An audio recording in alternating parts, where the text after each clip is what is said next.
11 മണിയൊക്കെ ആയപ്പോൾ തമ്പാനൂരെത്തി. 11:30 ആയപ്പോൾ വിതുര ബസ് കിട്ടിയായിരുന്നു. ഭാഗ്യത്തിന് ഫ്രണ്ട് സീറ്റ് തന്നെ കിട്ടി. അതൊരു ഭാഗ്യമായിരുന്നു. പ്രിയദർശിനി ബസ്സായിരുന്നു. വലിയ തിരക്കൊന്നും ഇല്ലായിരുന്നു. സുഖമായിട്ടൊക്കെ തന്നെയായിരുന്നു പോയത്. നമ്മുടെ തമ്പാനൂരിൽ നിന്ന് ഒരു 11:30 മണിയൊക്കെ ആയപ്പോൾ തമ്പാനൂരിൽ തിരിച്ചു.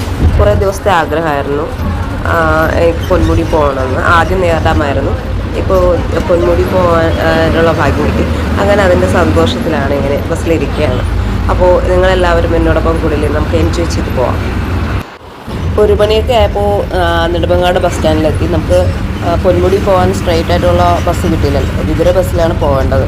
അപ്പോൾ നെടുമങ്ങാട് ചെന്നെത്തിയിട്ട് പിന്നെ ഒരു 1:15 ആയപ്പോൾ വിതുരയിലോട്ട് ബസ് തിരിച്ചു. അങ്ങനെ ബസ്സിലിങ്ങനെ ഇരുന്ന് പോവുകയാണ് കാഴ്ചകൾ കണ്ടത്. 1:45 ആയപ്പോൾ വിതുര ബസ് സ്റ്റാൻഡിലെത്തി. അങ്ങനെ പരിചയം ആദ്യമായിട്ടാണല്ലേ വിതുരയൊക്കെ ഇങ്ങനെ ചെന്ന് ഇങ്ങനെ ബസ് സ്റ്റാൻഡിൽ ചെന്ന്. എനിക്കൊന്നും അറിയത്തില്ലായിരുന്നു. ഒത്തിരി പേര് എന്നെ ഹെൽപ്പ് ചെയ്തു കേട്ടോ.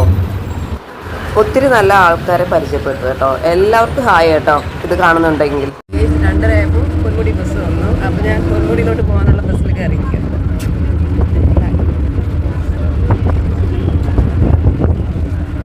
എൻ്റെ ബസ്സിൽ എന്നോടൊപ്പം ഉണ്ടായിരുന്ന കുഞ്ഞുങ്ങളാണ്. അവർ ഞാൻ തിരിച്ചു വരുന്നവരെ എന്നോടൊപ്പം ഉണ്ടായിരുന്നു. നല്ല എൻജോയ് ചെയ്തായിരുന്നു. അങ്ങനെ പൊന്മുടിയിലോട്ട് യാത്ര ചെയ്ത് ഇങ്ങനെ പോവുമായിരുന്നു. നല്ല നമ്മുടെ ഈ ട്രിവാൻഡ്രത്ത് ഇത്രയും നല്ല ഭംഗിയുള്ള സ്ഥലം എന്ത് രസമാണ് കാണാൻ. അത്രയ്ക്ക് നല്ല സ്ഥലമായിരുന്നു.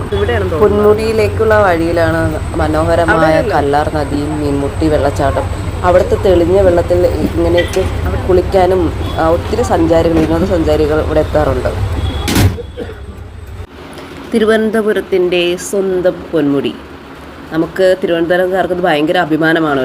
22 ഹെയർ പിൻ വളവുകൾ പിന്നിട്ട് പൊന്മുടിയിലേക്കുള്ള യാത്ര തന്നെ ഒരു പ്രത്യേക അനുഭവമാണ് കേട്ടോ. മാറിമറിയുന്ന കാലാവസ്ഥയും കോടമഞ്ഞും. കൃത്യം 3 മണിയൊക്കെ ആയപ്പോൾ പൊന്മുടിയിലെത്തി. നല്ല മഴയുണ്ടായിരുന്നു, നല്ല മഞ്ഞും ഉണ്ടായിരുന്നു. തണുപ്പ് കുറവായിരുന്നു. എനിക്ക് തണുപ്പ് നല്ലതായിട്ട് തോന്നിയിട്ടില്ല, പക്ഷേ നല്ല കോടയുണ്ടായിരുന്നു കേട്ടോ. ഹലോ, എല്ലാവർക്കും സ്വാഗതം കേട്ടോ. അപ്പോൾ പൊന്മുടിയിലേക്ക് പച്ച പൊതിച്ച മുട്ടക്കുന്നാണ് പൊന്മുടിയുടെ പ്രധാന ഒരു ആകർഷണമാണ്. നല്ല കോടയുണ്ട് കേട്ടോ, നല്ല കോടയുണ്ട്. ആക്ച്വലി എല്ലാവരും പറയുന്നത് നമ്മൾ പൊന്മുടി വരുമ്പോൾ ബസ്സിലൊക്കെ ഭയങ്കര തിരക്കാണ്. പക്ഷേ ഇതുവരെയും ഞാൻ ഇവിടെ വന്ന് കയറുന്നത് വരെ ഞാൻ വരുന്ന ബസ്സിലൊന്നും തിരക്കില്ലാന്ന് സുഖമായിട്ട് വന്ന് ഒത്തിരി പേരെ പരിചയപ്പെട്ടു. ഒത്തിരി പേര് എൻ്റെ യൂട്യൂബിൽ സബ്സ്ക്രൈബ് ചെയ്തു. അങ്ങനെ ഒത്തിരി നല്ല കാര്യങ്ങൾ ചെയ്തു. Thank you so much.